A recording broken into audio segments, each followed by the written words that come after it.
Yo, what is up, guys? It's your friend, the Lazy Life Guide. It's so good to see you again, my friend. I'm really glad you can join me. Today, let's talk about owning guns. Do you think it's a good idea to own guns? I'm not too sure whether I want to own a gun myself. I mean, it's kind of scary to live in a place with guns, don't you think? Whenever I think of guns, I immediately think to cities filled with a lot of crime, a lot of looting, a lot of danger, basically a lot of vices. I can't really imagine living in a neighborhood whereby when I walk down the street, I hear gunshots in the background. I think as a human being, every human being will naturally be scared for their own life. And if you live in a place that is always filled with gunshots, the sound of gunfire in the air, I'm not sure whether it will be such a nice place to live in. I guess the counter argument to that is, with guns and everything, it's kind of cool to own a gun, right?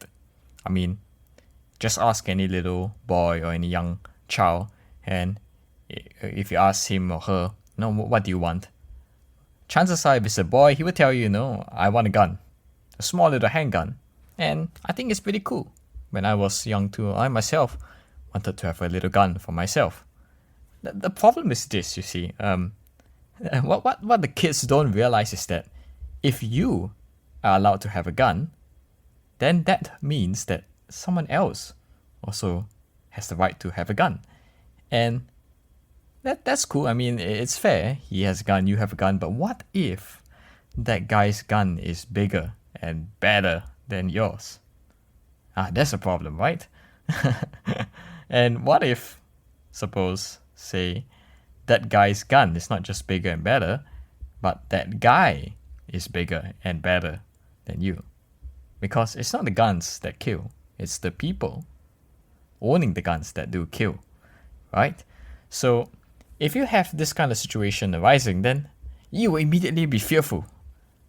I always remember a very good analogy to this would be that a lot of people like to wish for invisibility, right? But if you can be invisible, then that means that someone else may also have the right to be invisible.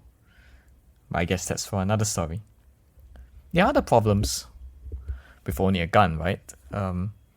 Bullets, that's clearly another big issue.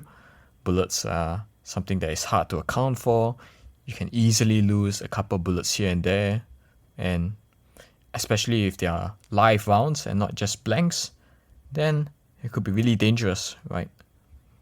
We had to do a count of the bullets every single day. Hundreds of them. We have boxes and boxes of ammunition and we will just have to count them every day. Why? Because if there is a missing bullet, somebody could get hurt with it, right? If it were used or if it were fired. And that kind of leads to the next issue. It's not just the bullets that are hard to keep, even though a bullet is so small. The gun itself could be difficult to control, because guns do not have a particular lock on it, right? I mean, sure, you can put them inside a locked drawer, you can put it inside a locked room, but the gun itself will not be locked, right? Unless, of course, you're talking about the more modern guns with fingerprint sensors. But that leads to another problem.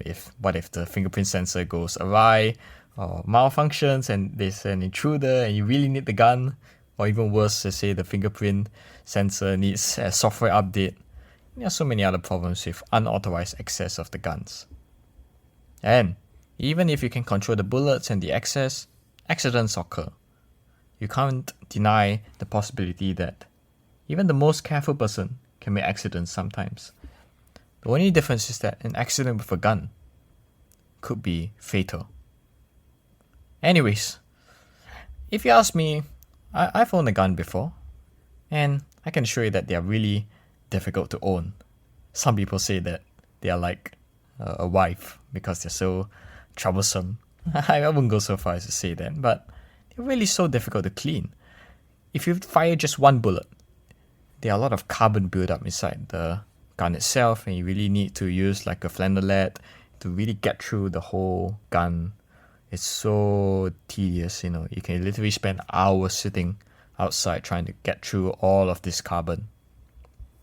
So how then do we balance having guns the right to have guns, and the danger that is associated with guns. Maybe we could limit guns to just at the firing range alone?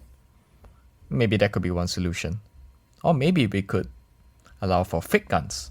I think that could be a really interesting phenomenon, because there are some guns that they feel really real and they look really real as well. So if a gun is fake but it looks and feels like a real gun, who's to say that that's not a gun, right?